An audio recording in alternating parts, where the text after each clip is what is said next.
ಪರಿಶುದ್ಧ ಕಡಲೆ ಹಿಟ್ಟಿನಿಂದ ತಯಾರಾಗಿದೆ. Sadguru Ayurveda gram flour soap. Shri Sai ಮಕ್ಕಳ ಪ್ರಪಂಚ, ಸಾಯಿ ಕಿಡ್ಸ್ ವರ್ಲ್ಡ್. ಶ್ರೀ ಸಾಯಿ ಮಕ್ಕಳ ಪ್ರಪಂಚ, Shri Sai kids world. Fun fun Fundoos, fun fun Fundoos, ಮೋಜು ಮಸ್ತಿಗೆ ಇಲ್ಲಿದೆ ಪ್ಲೇಸ್. ಫ್ರೆಂಡ್ಸ್ ಫ್ಯಾಮಿಲಿ ಎಲ್ಲ ಬನ್ನಿ.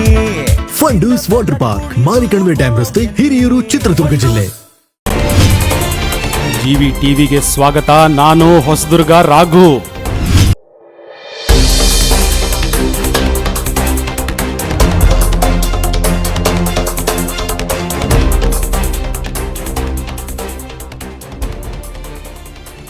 ಹೊಸದುರ್ಗದ ತಾಲೂಕು ಪಂಚಾಯಿತಿ ಸಭಾಂಗಣದಲ್ಲಿ ಶಾಸಕ ಬಿಜಿ ಗೋವಿಂದಪ್ಪನವರ ಅಧ್ಯಕ್ಷತೆಯಲ್ಲಿ 3ನೆಯ ತ್ರೈಮಾಸಿಕ ಪ್ರಗತಿ ಪರಿಶೀಲನಾ ಸಭೆ ಜರುಗಿತು. ಕೃಷಿ, ಆರೋಗ್ಯ, ಶಿಕ್ಷಣ, ಶಿಶು ಅಭಿವೃದ್ಧಿ, ರೇಷ್ಮೆ ಇಲಾಖೆ ಸೇರಿದಂತೆ ಹಲವು ಇಲಾಖೆಗಳ ಪ್ರಗತಿ ಮತ್ತು ಸರ್ಕಾರದ ಯೋಜನೆಗಳ ಅನುಷ್ಠಾನ ಕುರಿತು ಶಾಸಕ ಬಿಜಿ ಗೋವಿಂದಪ್ಪನವರು ಇಲಾಖಾ ಮುಖ್ಯಸ್ಥರೊಂದಿಗೆ ಮಾಹಿತಿ ವಿನಿಮಯ ಮತ್ತು ಪರಿವೀಕ್ಷಣೆ ನಡೆಸಿದರು. ವಿಶೇಷವಾಗಿ ಸಭೆಯಲ್ಲಿ ಭದ್ರಾ ಮೇಲ್ದಂಡೆ ಯೋಜನೆಯ ಅನುಷ್ಠಾನ ಕುರಿತು ಪ್ರಗತಿ ಪರಿಶೀಲಿಸಲಾಯಿತು ಮತ್ತು ವಾಣಿವಿಲಾಸ ಸಾಗರ ಜಲಾಶಯದ ಹಿನ್ನೀರಿನ ಮುಳುಗಡೆ ಪ್ರದೇಶದ ರೈತರ ಹಿತ ಕಾಪಾಡುವ ನಿಟ್ಟಿನಲ್ಲಿ ತಜ್ಞರ ಸಮಿತಿ ರಚನೆಯಾಗಿದ್ದು, ತಾಲೂಕಿನ ರೈತರ ಕುಂದುಕೊರತೆಗಳನ್ನು ಆಲಿಸಲು ಇದೇ ಬರುವ ಶನಿವಾರ ಫೆಬ್ರವರಿ 15ರಂದು ಶಾಸಕರ ನೇತೃತ್ವದಲ್ಲಿ ತಜ್ಞರ ತಂಡವು ಹಿನ್ನೀರು ಪ್ರದೇಶದ ಹಲವು ಪಂಚಾಯಿತಿ ವ್ಯಾಪ್ತಿಯಲ್ಲಿ ಸಂಚಾರ ನಡೆಸಿ ಖುದ್ದು ಪರಿಶೀಲಿಸಿ ಸರ್ಕಾರಕ್ಕೆ ವರದಿ ನೀಡಲಿದೆ ಎಂದು ಶಾಸಕ ಬಿಜಿ ಗೋವಿಂದಪ್ಪನವರು ತಿಳಿಸಿದರು. ಸಂಬಂಧಪಟ್ಟಂತೆ ಪರಿವೀಕ್ಷಣೆ ನಡೆಸಲಿದ್ದಾರೆ. ಅದು ಸಂಬಂಧಪಟ್ಟಂತೆ ವರದಿಯನ್ನು ನೀಡ್ತಾರೆ. ಅದು ಇನ್ನೂ ಹತ್ರ ಸಾಹೇಬರು 3-4 ಬೇಡಿಕೆ ನೀಡಿದ್ದಾರೆ. ಅವರಿಗೆ ಸಂಬಂಧಪಟ್ಟದಕ್ಕೆ ಕೂಲಂಕುಷವಾಗಿ ಅವತ್ತು ಪರಿಶೀಲಿಸಿ ಕ್ರಮ ಕೈಗೊಳ್ಳುವಕ್ಕೆ 4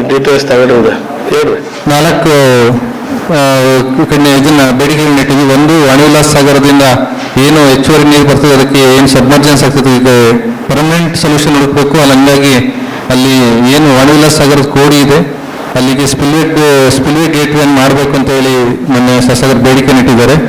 ಅದಕ್ಕೆ ಸಂಬಂಧಪಟ್ಟಂತೆ ನಾಡಿದ್ದು ಇನ್ಸ್ಪೆಕ್ಷನ್ ಮಾಡಿ ರಿಪೋರ್ಟ್ ಕೊಡ್ತಾರೆ. ಈಗಾಗಲೇ ಅದು ಕ್ರಮ ಕೈಗೊಂಡು ಇಲಾಖೆಯಿಂದ ಡಿಪ್ಲೇರ್ ಮಾಡಿದ್ದಾರೆ. ಅದು ಸೆಂಟ್ರಲ್ ಗೌರ್ಮೆಂಟಿಂದ ಕ್ಲಿಯರೆನ್ಸ್ ಆದ ತಕ್ಷಣ ಅದು ಶುರು ಮಾಡುವಂಥ ವ್ಯವಸ್ಥೆ ಮಾಡ್ತಾರೆ.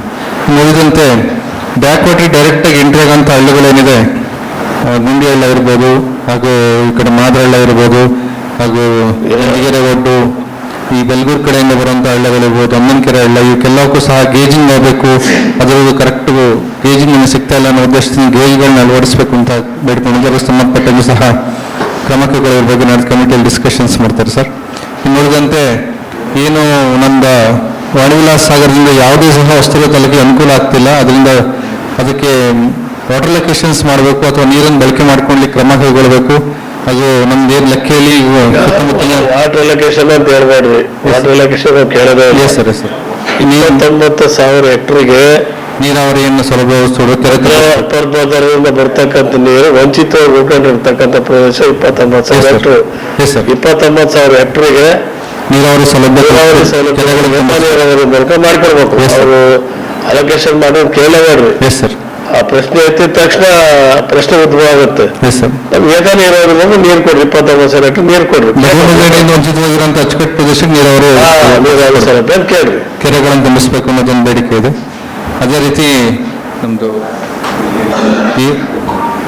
132 to 130 ಅಂದ್ರೆ ಭದ್ರಾ ಈ ವಾಣಿವಿಲಾಸ ಸಾಗರದ 130 ಅಡಿಯಿಂದ ಮ್ಯಾಕ್ಸಿಮಮ್ ವಾಟರ್ ಲೆವೆಲ್ ಏನಿದೆ ಅದ್ರ ಲಾಸ್ಟ್ 2022 ಅಲ್ಲಿ 30 ವಾಟರ್ ಲೆವೆಲ್ ಕರೆಕ್ಟ್ ಗೇಜ್ ಆಗ್ತಾರೆ. ಈಗ ಅದ್ರ ಮೇಲೆ 130 ಕಡೆಗೆ ಬಂದಾಗ ಕಾರಳಿ ಸೇತು ರೋಡ್ ಅವ್ರು ಮುಳುಗೋಗಿತ್ತು.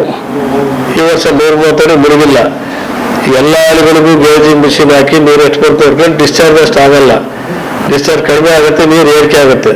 ಈ ಮುಳುಗಡೆ ಪ್ರದೇಶ ಭೂಮಿ ಎಷ್ಟಿದೆ, ಅಂತರ ಎಷ್ಟು ಎಕರೆ ಮುಳುಗಡೆ ಆಗುತ್ತೆ, ಅದರ ಸ್ಥಿತಿಗತಿ ಏನು, ಮತ್ತೆ ಅದು ಪರಿಹಾರವನ್ನು ಒದಗಿಸ್ಕೊಡ್ಬೇಕು ಅಂತ ಹೇಳಿ ಅದನ್ನ ಕಮಿಟಿಯವ್ರು ಬಂದು ನಾಡ್ದೆಲ್ಲ ತೋರಿಸಾದ್ಮೇಲೆ ರಿಪೋರ್ಟ್ ಮಾಡಿ ಆಲ್ರೆಡಿ ಸರ್ಕಾರಕ್ಕೆ ರಿಪೋರ್ಟ್ ಕೊಟ್ಟಿದ್ದಾರೆ. ಅದ್ರ ಬಗ್ಗೆ ಕ್ರಮ ಕೈಗೊಳ್ಳೋದ್ರ ಬಗ್ಗೆ ಸಹ ನಾಡ್ದು ಕಮಿಟಿಯವ್ರು ಬಂದಿದ್ದು ಸಹ ಡಿಸ್ಕಷನ್. 5 ಪಂಚಾಯತಿ ವ್ಯಾಪ್ತಿಯಾಗೆ ಇನ್ನೀರು ಪ್ರದೇಶ ದರ್ಗಗಳು ಯಾವ ಇಲ್ಲವೂ ರೀಚಾರ್ಜ್ ಆಗಿಲ್ಲ. ಬೋರ್ ಕೊಡೋ ನೀರು ಬರಲ್ಲ. ಅವರೆಲ್ಲ ಜಮೀನಿಗೆ ನೀರು ಕೊಡೋಕೆ 29,000 ಹೆಕ್ಟರ್. ಅಲ್ಲಿ ಕೆರೆಗಳಿಗೆ ನೀರು ತುಂಬಿಸೋ ಕೆಲಸ ಆಗಿರೋದು ಬರ 17 ಕೆರೆ ಬರ್ತವೆ ಅಲ್ಲೇನಪ್ಪ. ಹೌದು ಸರ್. 17 ಕೆರೆ ತುಂಬಿಸ್ಬೇಕು. 29,000 ಹೆಕ್ಟರ್ಗೆ ಭೂಮಿಗೆ ನೀರು ಕೊಡಬೇಕು.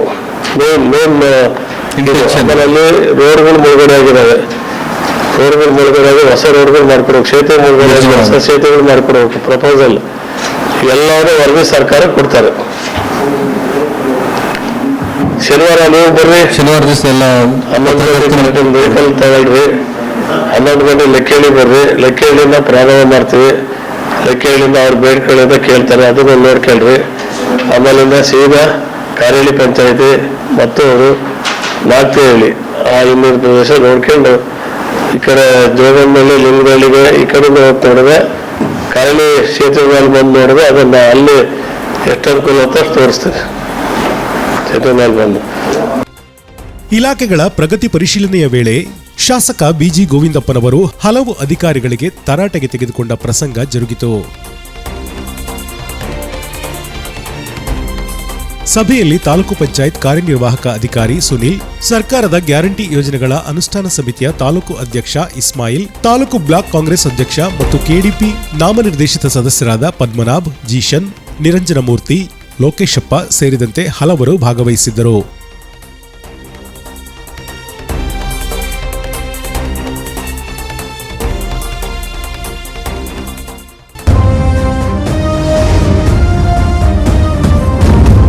ಜಿವಿ ಟಿವಿ, ಇದು ನಿಮ್ಮ ಧ್ವನಿ.